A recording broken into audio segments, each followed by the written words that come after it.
morning, everybody. It's me, San Martin, and Eric Knight of the Prescott Times, and it's Friday. Good morning, Eric. How are you doing? I'm doing well. How about you? Man, I am doing fabulous. Once again, it's Friday, and I feel okay to go ahead and be like, oh my gosh, it's the weekend. So we have to enjoy what have been given. So that's what I'm going to be doing. I'm going to enjoy today. I obviously have a lot of work to do, but at the same time, it's Friday. I think that's actually a big deal. Are you ready for the day? Let's go. What is it? All right, so I'm going to tie it with yesterday, but today is National Pistachio Day. Do you like pistachio? You know, I'm getting to. I love them. I love them. I love them. I love them. I love the ability to do whatever, but I think my stomach is not accepting. All right. So there's these. They have them at Costco. I'm sure they have them at other places.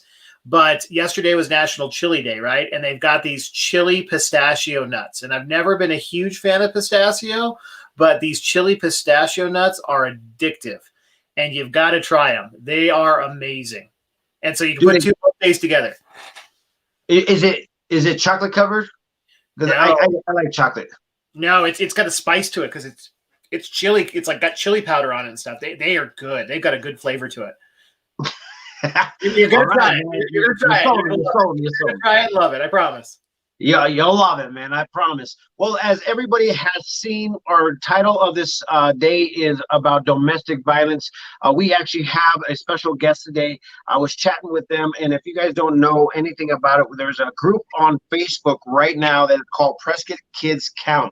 And this whole thing right now is actually coming to surface of what's really going on with our children and who's actually listening. So we brought Brad Scott on, and we are actually wanting to go ahead and talk a little bit about this organization, this group, this community effort to go ahead and get to our superintendents, our teachers. But anyways, Brad, tell everybody who you are and why you want to be involved with the school system. Well, I've got a 7th grader that attends my.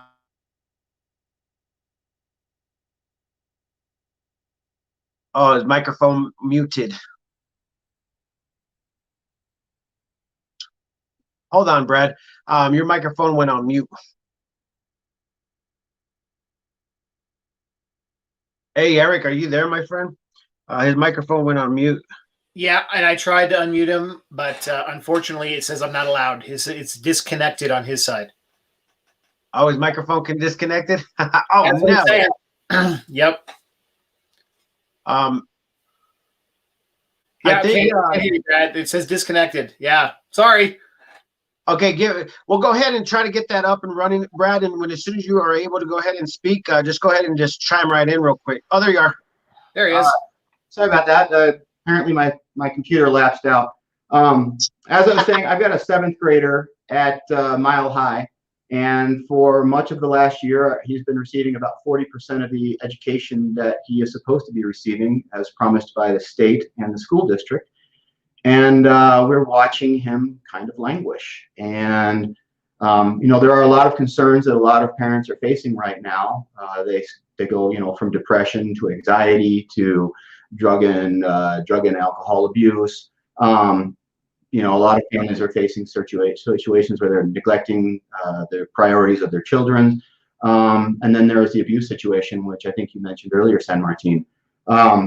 And while none of those really falls into the mandated requirements of the school district by the state of Arizona, the level of instruction that they receive does. It most certainly does. And my child is entitled to a certain number of hours of education each school year. And this year, the school district is meeting about 40% of that. And so I finally threw my hands up and said, it's time to say something, because his near-term and his long-term futures are right now being hindered by the lack of adaptation by our school district. And it's going to have consequences, and I don't know yet what those consequences are, and they're going to vary by child. I will definitely go ahead and chime in real quick, and let me go ahead and tell you those consequences of what's actually happening in just the family lives, just not in school. The headline, once again, guys, is about domestic violence. The Prescott Valley Police Department actually put out a case study that ended up coming out of 2020, and I'll just go ahead and read you a little snippet of it, and then you guys can go back to the Prescott Times to go ahead and read this. And if you have any more questions, I put the information to who you could contact about this. As of February 18, 2021, Prescott Valley Police Department noted that domestic violence cases have significantly increased over the past year. Reported DV offenses in 2020 increased by 158 cases, or 45% over 2019 offenses. Experts estimate that only 30% to 50% of all domestic violence cases are reported to police, and there are over 10 million cases annually in the United States. So on top of the 45 that's actually been reported, they're saying over 30 to 50% hasn't been reported. So Brad, this is actually a statistic that has been put out by the Prescott Valley Police Department. And I said in the group, if you guys don't know about the group, we have, what was it called? Prescott Kids Care? The Prescott Kids Prescott Kids Count. And one of the things that was stated was that, you know, I actually wrote, you know, the municipalities and asked them if I could go ahead and get 911 calls. And this is open to anybody. If you guys want to be on the public information list, you could actually get this information yourself. They ended up replying that there was a major increase in not only thefts, domestic violence, suicides, also drug relapses, drug overdose, and obviously, you know, the mentality thing where they've had more than 2 standoffs with suicidal men and women that ended very well, and they got treatment. But at the same time, this type of stuff is actually happening, and not only is it happening to the grown-ups, but what is actually happening to the children. Brad, you actually put out on the group page, Prescott Kids Counts, talking about, you know, what is it really doing to our children, and what is it going to entail for them to get back to the level that they're supposed to be at. Being a first grader, are they going to be able to make it to the second grade? Being a kindergarten, are they going to be able to make it to first grade? And so hands down, this is kind of a upsetting scenario.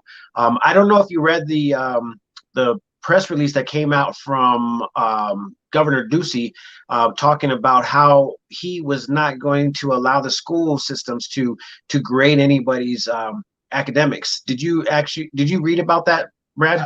I did see that, and it infuriated me, and I'll tell you why. When you know that the product you are producing is not producing results, and your clientele, which in this case is the students, are not excelling and their academic achievements are suffering, what's the easiest way to cover that up? Is to drop the bar of requirement entirely. So now, instead of saying, yeah, our children aren't getting A's and B's, our children are getting, maybe they're getting C's, D's, or even worse, F's, or they're not even showing up to school.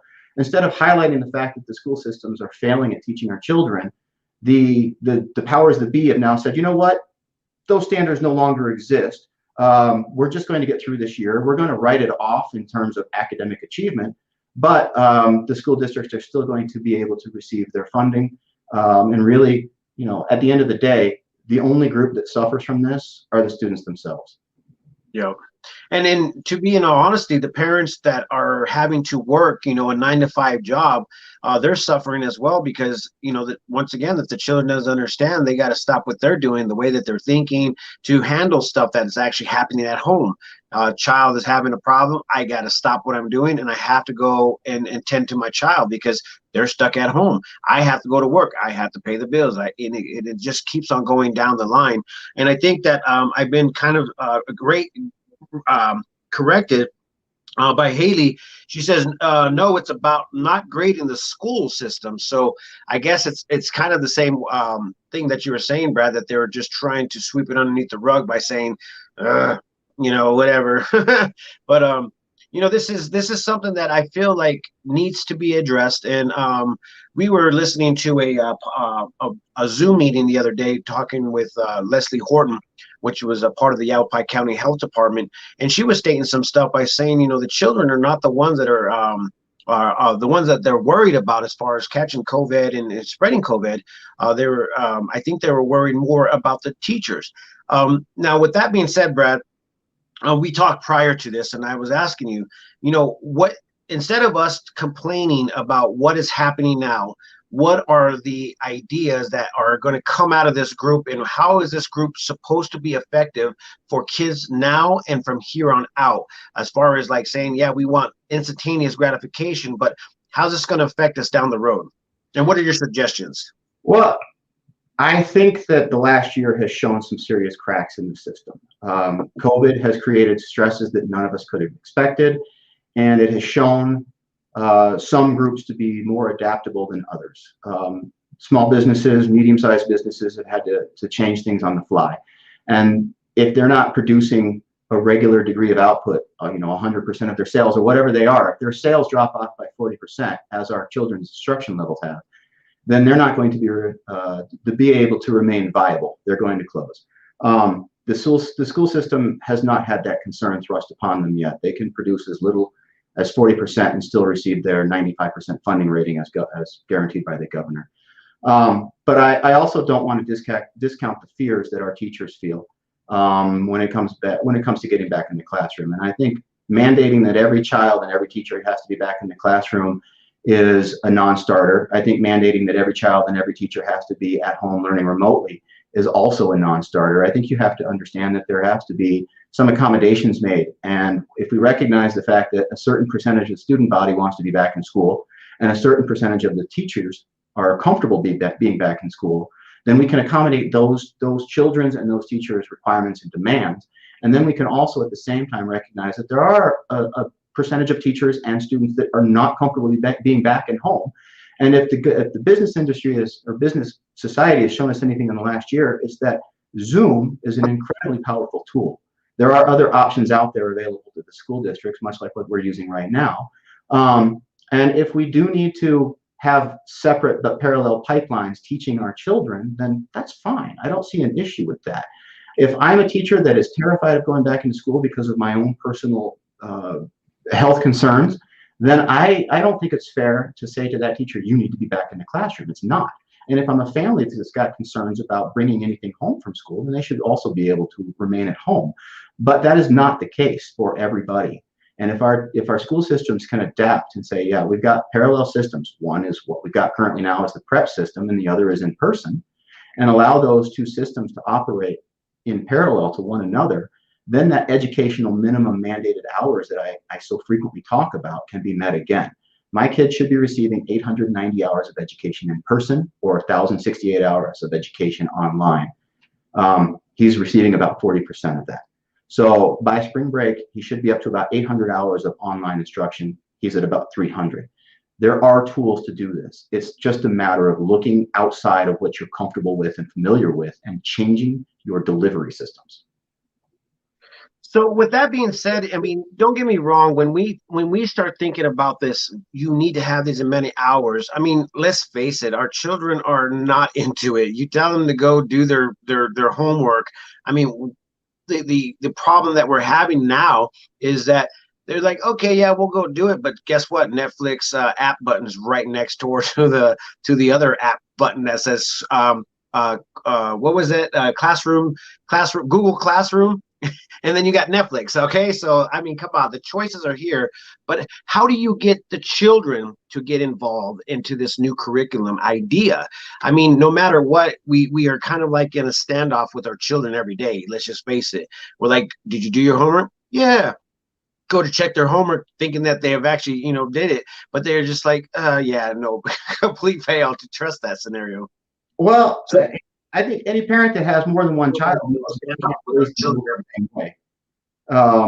and I would say that if you think that the online remote option is perfect for every child, then you're probably not being fair. My son is doing all right at home. He does a lot better in person. If it was up to us, he would be back in person, and he would be with a teacher that wanted to be back in person. And so I think trying to shoehorn every child into that remote learning option is a recipe for failure. So again, it goes back to creating options that are available to both the teachers and the students that allow them to choose what is best for them. And if you know that you're going to be fighting with your student day in and day out about doing their minimum hours of education remotely, then it is probably better, and it would probably be your choice, I don't know for sure, that you would want them back in person. And if that option is available, and I know there are a lot of teachers that would prefer to be back in person, then there's nothing preventing you from sending them back to school and letting them go back to a familiar, comfortable, and historically accurate teaching model. You know, I feel like nobody signed up for this, and now we're all adapting. There was something that you actually said prior to us getting online, was talking about, you know, I own a business and we had to adapt.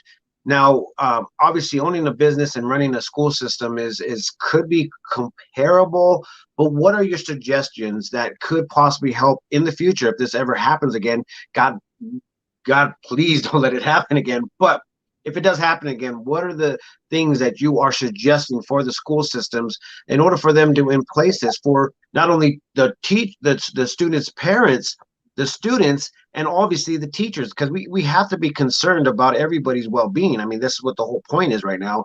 But what are your suggestions on that? Well, I think open communication is the number one starting point. And the reason for that is if everybody knows where everybody else is, and you don't have to know individually, but you need to know, yeah, generally speaking, say 50% of the teachers want to be back and 50% don't. Then you already have a starting point from which to develop your plan moving forward. I think what COVID has done is has set a precedent. It has told us right now that we will send our kids home from school for maybe a week, maybe 2 weeks, could be a year, could be 2 years. Nobody knows. And I don't think that COVID is going to be the last virus that comes down the pike that does this to us. And so we need to create a business model or a school model or a distribution model for education that allows for flexibility on the fly. And as long as you know, yes, this pool of teachers wants to be in person and this pool of students wants to be in person, then you can assign those people to be in person. And if we know this school of teachers wants to be at remote and this school of students wants to be remote, then we can design that distribution model as well. But until they are willing to let everybody involved in this entire process, from administrators, teachers, students, families of those students, unless they're willing to let everybody speak, be heard, and actually have their opinions respected and responded to, then we've got a real problem. And so open communications and forthrightness are critical. And until we feel that level of confidence with the administration and the school board here, I'm not sure that parents are going to be comfortable with moving forward. And the administration, the school board, they've got a great opportunity. They've got a school board meeting on Tuesday. I think it's the 2nd at like 5 or 6 o'clock in the evening. They've got a chance to really come out and share all this information and tell us directly what the plan is moving forward, and that this is not going to be the status quo for an indeterminate period of time that nobody knows the end of. So, hey guys, I want to jump in if you don't mind. I got a couple questions / comments. And so, you know, I've got 4 kids in school. You know, I have to ask, is there not a bigger problem? I mean, granted, the schools won't adapt, but maybe the schools have been broken for so long, and this is just kind of making the case that there's a bigger problem. I mean, why can't, you said give kids choices? Why can't we have a voucher system? Why can't they choose? Why can't, you know, why are they forced down this channel to where it's, well, today this school is going home, and guess what? Because you're public, that's the deal. Why can't they get vouchers to go to charter? Well, I guess they can go to charter, but to private schools and things like that. Where is that flexibility? Because I agree with you. Some things I don't, but some things I do. I think they should have the choice to choose, and we don't have a whole lot of choices to choose. And I fundamentally believe, I grew up in Arizona. I think the school system failed me. I was not prepared for life when I jumped into it. It was nothing that I was taught. And I believe as an employer that it turns out factory workers. So what is the overall solution? So the Senate, the Arizona State Senate right now is working on Senate Bill 1452. And it's an expansion of the ESA program, which would allow for your students' funding to go in different directions. It could be used for online education. My understanding, and I may be incorrect on this, is that it could be used for private schools. And then the voucher system that you mentioned needs to be expanded as well. But I think living here in rural Prescott, I've already looked at alternatives for my son. I've looked at some of the charter schools. I've looked at some of the private schools. There are wait lists all over town. I can't move my child right now. So then I'm left with an online option. And I don't think that's the best choice for my son, but it may be a better choice than PUSD right now, because at least with the online option, he is still getting his full education. So if you want to do something about this, contact Senator Fan or Representative Yin or Burgess, or actually you could contact the entire Senate Education Committee down in Phoenix. there are a lot of people that are working on this, and let them know that you support 1452, because it does go a long ways towards giving parents more flexibility and control over their children's education. You know what, Brett? I don't think many people even know that this is 1442. You said 1442? 1452. 1452. I don't even think that many people in Prescott know that this is even happening right now. Mm-hmm.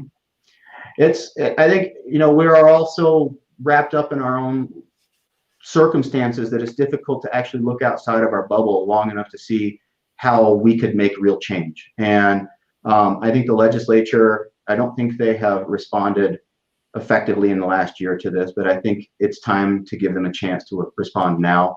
1452 is a really good step. I'm not sure yet if there is a concurrent bill in the House, but if it passes the Senate, then it goes over to the House, and then they debate it and try to pass it as well. But it would give more control to parents, and ultimately that creates more of a marketplace. And if you're not surviving in the marketplace, and I don't think PUSD would right now, then you fail to be relevant and somebody else takes your place. I just posted the link to the bill in the chat for anybody that wants to look into it. This is a very hot topic. Like I was saying to you earlier, Brad, that we ended up having a Zoom meeting yesterday with the Downtown Business Partnership, and also Leslie Horton of the Yavapai County Health Department. And the statements that she made, I think we're going to be able to make that live. Is that shareable, Eric? I don't know if it is. Are we allowed to share that on our I don't know if it was like we would need to get permission but I can see what I can do. Okay, yeah, we're gonna we're hopefully we can share that. But some of the stuff that she actually stated was kind of like very much seeing that there's an open there's a light at the end of this tunnel. Okay, so now all the city and state and all the offices have opened up since March 1st will be their first day back in open, as well as the county buildings will be open in March 13th. And she's starting to say that there's a major decline. Some of the things that are happening is obviously the vaccines. She also stated that the children don't need vaccines because they're not a hosting party, and they're really honestly safe. So she wasn't suggesting that children take the vaccine. She was just thinking that the older generation should. But anyways, to see all of this kind of evolving into maybe there is a light at the end of the tunnel. Once again, we still got to go ahead and prepare the way for a future that could possibly happen, in the future. Hopefully it does not happen, but at the same time, this is one of those things is how do you get back a full year of education? How do you get back a full year of just like loss of business? How do you get all that back? And once again, you don't. You actually adapt and you try to go ahead and make your business better, make your surrounding better. And I think that's what you guys are suggesting over there at the Prescott Kids Count, is that, let's just try to work with each other as a tribe. This is what it really comes down to. As a community, if we all work together, we could actually probably build something. And the pod classes that have been created have actually been, something that really does work. So the people that are saying, hey, we're not afraid of this, we could go ahead and be a part of this. I feel like I'm healthy enough to go ahead and put myself out there. But that's, kind of how community works. We work together. So I feel like, being a part of this organization or even a part of this group is an eye-opener, thinking that, a lot of us parents or our educators or even anybody that's out there that wants to see a better tomorrow should join this group and get your voices heard. The way that Brad has put it out there is like, here, you guys can message these people. So I really do appreciate your involvement, Brad. I thank you for coming on the morning show, very short notice. We actually had on our title about domestic violence, and this is happening in our community more than anybody really does know. And we like to go ahead and shed a little bit of light on this. I know it's a sad subject, but people are relapsing. People are actually following back to these drugs and these alcohol and these bad habits in order for them to have, some sort of, what do you call it? I don't know, get out of reality. That's what they're trying to do. It's an outlet from the stress, and it's not a productive outlet, but it's a predictable outlet. And, a lot of those stresses are, unfortunately, at this point in time, they're societal. and we need to reconnect with our neighbors. I prefer to sit down in my driveway with a friend and have a beer than to get into an online chat conversation, because that interpersonal relationship and that interaction is much more fulfilling. And I think it gives you a clearer insight as to the person you're dealing with, because you can read their body language and you can know exactly who you're talking to and what you're talking about, instead of just having opinion after opinion after opinion thrown at you in an online chat room that's got no interpersonal reaction. Yeah. And I think it's your wife or somebody that has the same last name put out a survey. So if you parents want to go ahead and be a participant of the survey, this is actual information that's going to be sent to the Prescott Unified School District. Is that what this survey is all about? Yeah, we feel like the surveys that we've been receiving from the school district don't ask all of the questions that we are really thinking about. And so we, together with a number of other parents, put together the survey. And the objective is to just really get kind of an objective sense of where the community lies. I know if I talk to my friend and we both have the exact same opinion, that we think we're right, but that's just not the case. I need to know what a larger number of people think. And we've got almost 200 respondents so far, but I don't think that it's going to be really relevant until we get probably to 400 or 500 respondents, just because you need to have a statistical significant number before you can really trust those results. Well, we hope to go ahead and bring this to light to a lot of the people in Prescott. We definitely are going to put the word out there, as we are doing this morning, and we did a press release yesterday. I put that link inside of the chat room here on the Prescott Times Facebook page, but you guys could go to the PrescottTimes.com to find this. Just for Brad's info, for you, Brad, we do air this on YouTube and Instagram and all the other social networking. So we'll be sharing this, and hopefully we can get the word out. But I appreciate you coming in like very much last minute. I know that we'll see more of you, and I hope that we could actually be a voice for the community. To help the community and bring the community together in a time that we should be coming together, rather than being all over the place with information that's just kind of we'll believe something sooner than later. So thank you so much for coming on this morning, Eric, and us will keep in touch with you. If you have anything to share, just go ahead and send it to the editor at the PrescottTimes.com. And thank you so much, Eric. Thank you so much, Brad. Thank you. I appreciate it. And thank you for bringing more public attention to this, because I think our children need it right now, and their voices aren't being heard. Yes, most definitely. Well, thank you so very much. The one thing that we have right now, I don't know if Eric's going to come back on, but one thing that we do have right now is a little bit of information that needs to come out for the weekend. So thank you, Brad, for joining us. I'll get back to you here shortly. So Eric, guess what's going to be happening this weekend? Events or good weather? I don't know. Tell me something good. Both Okay. is going to be happening this weekend. We have like literally the best weekend ever. I mean, it's really cold in the morning, but at the same time, it's going to be nice. So get out there and enjoy your time. And if anybody is actually wanting to do something with their children, Eric, I invite you guys out. But every Wednesday, pretty much I think every day on the week, there's this thing called Honeybee Adventures hiking. So you could take your little one, or you could drop off your little one. It obviously costs a little bit, but at the same time, you could drop off your little one and they go hiking into the natural, like, little hiking areas in Prescott, Arizona. Where you saw the eagles and everything last time? Yeah, man. It's so much fun. Yeah. So this gives everybody an opportunity to go ahead and actually get out there with their child in a nice environment. And all their children are there. They're throwing rocks in the creek, throwing rocks at each other, all the fun things that kids like to do.